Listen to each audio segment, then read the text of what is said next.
Hello my dear students, आज हम discuss करेंगे problem 2.10 class 11 chemistry structure of atom. बहुत इंपॉर्टेंट क्वेश्चन है। What are the frequency and wavelength of a photon emitted during a transition from n is equal to 5 state to the n is equal to 2 state in the hydrogen atom. मतलब frequency and wavelength निकालना है जब photon ने transition किया है n is equal to 5 state n is equal to 2 state तक hydrogen atom का। सो इसका क्या करना है, फ्रीक्वेंसी मतलब न्यू का वैल्यू निकालना है एंड वेवलेंथ लैम्डा का वैल्यू निकालना है। ये बहुत इंपॉर्टेंट क्वेश्चन है। देखिए क्वेश्चन में गिवन दिया है एन आई इनिशियल वैल्यू कितना दिया, 5 दिया है एंड फाइनल वैल्यू कितना दिया है, 2 है। मतलब 5 से 2 तक क्या है, ट्रांजिशन किया है। सो एन आई इनिशियल वैल्यू कितना होगा, 5 होगा, initial level 5 and final level क्या होगा, 2 होगा। Okay, therefore energy delta E, change in energy delta E का जो फॉर्मूला है 2.18 into 10⁻⁻18 joule 1/ni² minus 1/nf square, ये है फॉर्मूला। ओके, सो 2.18 into 10⁻18 joule 1/ni² minus 1/nf square. 2.18 into 10⁻18 joule. अब देखिए 1/ni इनिशियल वैल्यू कितना है, 5 है। सो 5 square minus 1/nf final value क्या है, 2 है। सो 2 स्क्वायर। ओके, समझ में आ गया। इक्वल 2.18 इंटू 10⁻18 जूल 1/5 स्क्वायर मतलब 25 होगा, 1/2 स्क्वायर क्या होगा, 4 आएगा। ओके, अब देखिए यहाँ पर 1/25 माइनस 1/4 इसका माइनस करना है। सो 25 4 का एलसीएम क्या होगा, 100 होगा। सो 25 100 में 4, सो 4 माइनस 25 आएगा, क्योंकि 400 में 25 टाइम जाते हैं। सो 25 आएगा। सो 4 माइनस 25 मतलब माइनस 21 डिवाइड बाय 100। ओके, सो इसका वैल्यू क्या आएगा, माइनस 21/100। तो ये वैल्यू यहाँ पर डायरेक्ट पुट कर सकते हैं। सो 2.18 इंटू 10⁻18 जूल। सो इसका वैल्यू क्या होगा, माइनस 21 डिवाइड बाय 100। ओके, समझ में आ गया। जस्ट ये वैल्यू पुट किया है। अब ये माइनस पहले आएगा। So minus 2.18 into 10⁻18 joule into 21 divide by 100। Okay, इसे भी लिख सकते हैं। अब देखिए माइनस 2.18 इंटू 10⁻18 जूल बाद में लिखूंगा इंटू 21/100 वैल्यू कितना होता है, 0.21। ओके, यूनिट क्या होगा, जूल आएगा। So minus 2.18 and 0.21, so value आएगा मल्टीप्लाई करने के बाद 0.4578 इंटू 10⁻18 जूल। ओके, समझ में आ गया। जस्ट ये वैल्यू इंटू किया है। अब देखिए साइंटिफिक नोटेशन में लिखना है, क्योंकि पहले ही डेसिमल दिया है। सो एक डिजिट के बाद पॉइंट देना है। सो माइनस 4.58 आएगा। अगर 2 डिजिट रखे तो 4.58 आएगा। 7, क्योंकि 7 5 से ज़्यादा है, इसीलिए 7 के साथ क्या होगा, प्लस होगा, 1 प्लस होगा। सो माइनस 4.58 इंटू 10⁻19 जूल होगा, क्योंकि यहाँ पर 4 के बाद डेसिमल हो गया। सो यहाँ पर क्या आएगा, 10⁻19 जूल। सो ये इमिशन एनर्जी का है, क्योंकि नेगेटिव साइन जो दिया है। So negative sign indicates the emission of energy. Okay, emission energy के लिए नेगेटिव साइन दिया है। तो ये एनर्जी का वैल्यू आ गया। लेकिन जो क्वेश्चन में दिया है, देखिए क्वेश्चन में जो दिया है फ्रीक्वेंसी निकालना है एंड वेवलेंथ निकालना है। तो फ्रीक्वेंसी एंड वेवलेंथ निकालने के लिए एनर्जी का वैल्यू चाहिए, इसीलिए एनर्जी का वैल्यू पहले निकाल लिया। अब देखिए now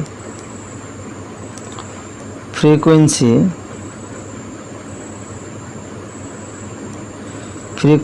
new equal to, formula क्या होता है फ्रीक्वेंसी का, delta E divide by S. Okay, ये है फार्मूला फ्रीक्वेंसी का। अब देखिए डेल्टा ई का वैल्यू कितना है 4.58 इंटू 10⁻19 जूल, इसीलिए ये वैल्यू पहले निकालना होगा। ओके, सो डेल्टा ई का वैल्यू पॉजिटिव वैल्यू लेना है, क्योंकि सो नेगेटिव वैल्यू क्या समझ रहे हैं, so negative value indicates the emission of energy. So positive value यहाँ पर लूँगा, सो 4.58 इंटू 10⁻19 जूल। ओके, एंड नीचे क्या आएगा, एस का वैल्यू, एस क्या है प्लांक्स कांस्टेंट। सो प्लांक्स कांस्टेंट का वैल्यू कितना है 6.626 into 10⁻34 joule into second. Okay, clear हो गया।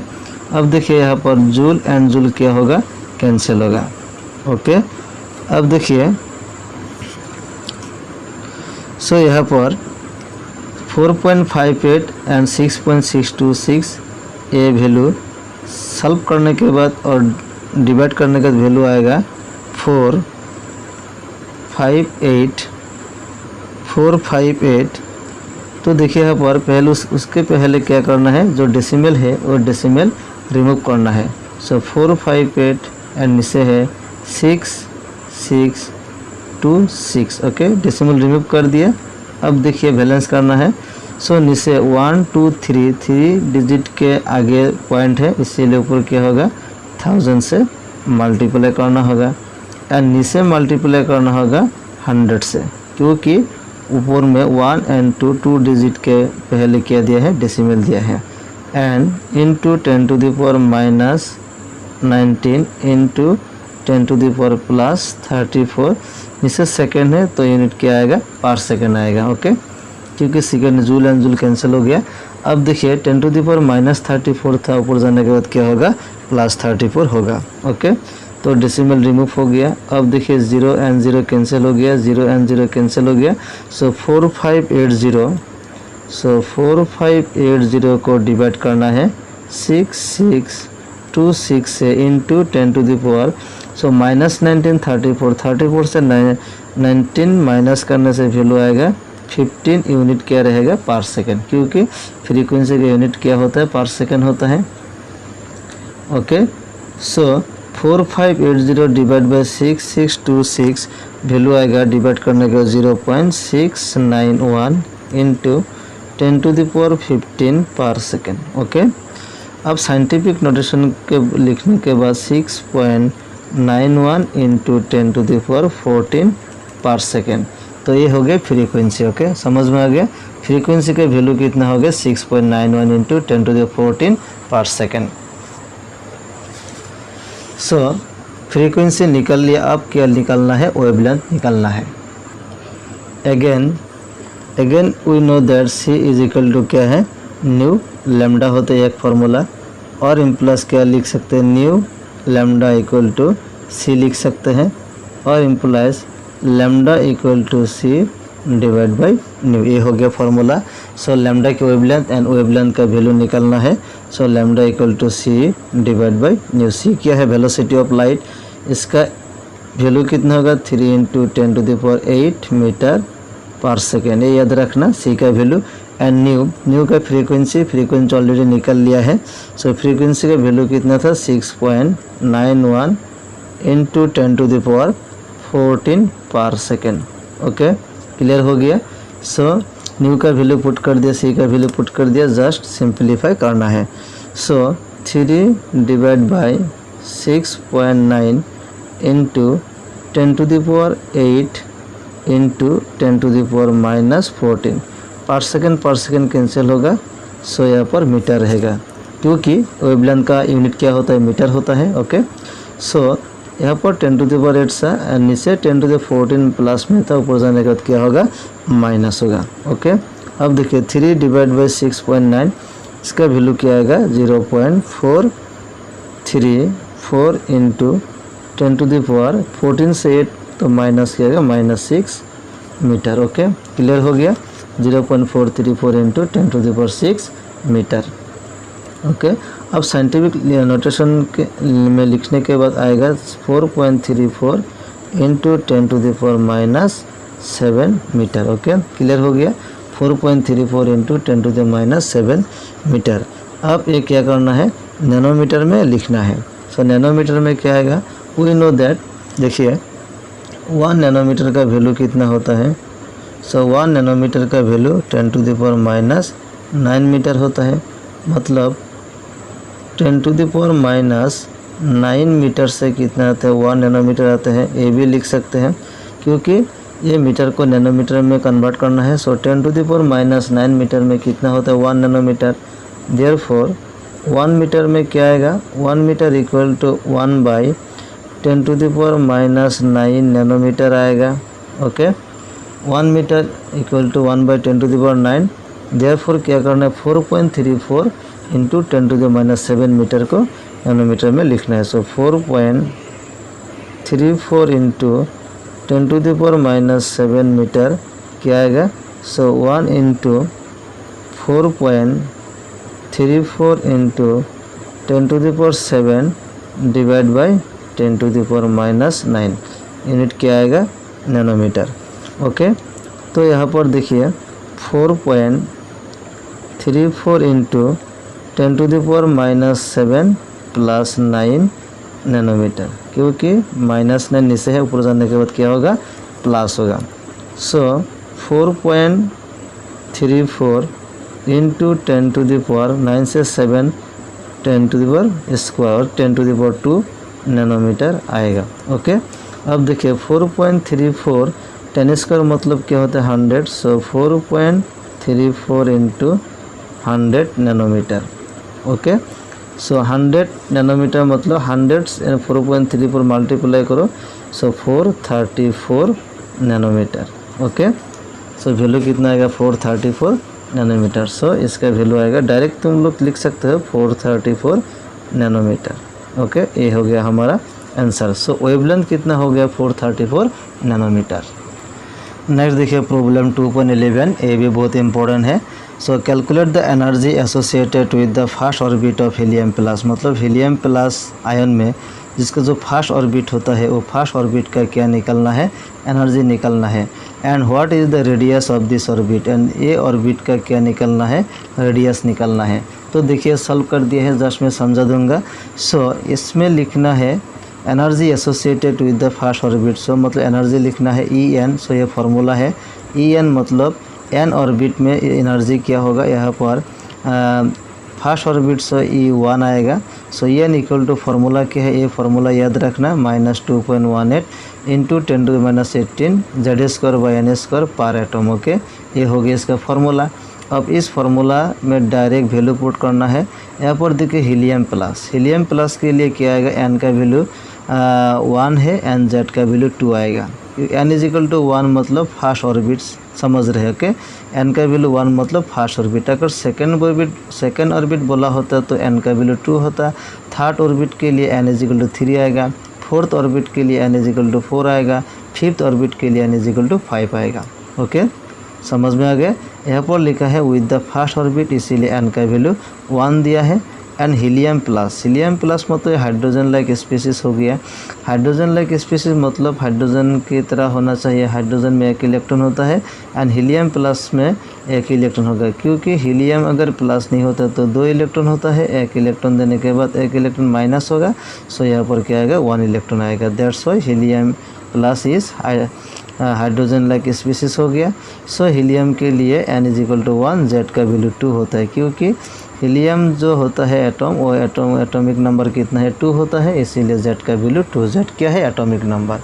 तो इस फार्मूला में देखिए Z² जस्ट n का एंड Z का वैल्यू यहाँ पर पुट करने के बाद वैल्यू निकल जाएगा। सो E1 मतलब n का वैल्यू 1 फर्स्ट ऑर्बिट, अगर 2 आएगा E2 आएगा, 3 तो 3 आएगा, 4 तो 4 आएगा। Okay, so E1 equal to -2.18 into 10⁻18 joule. N Z का वैल्यू 2, सो Z² मतलब 2² आएगा। n का वैल्यू 1, सो 1² आएगा। ओके।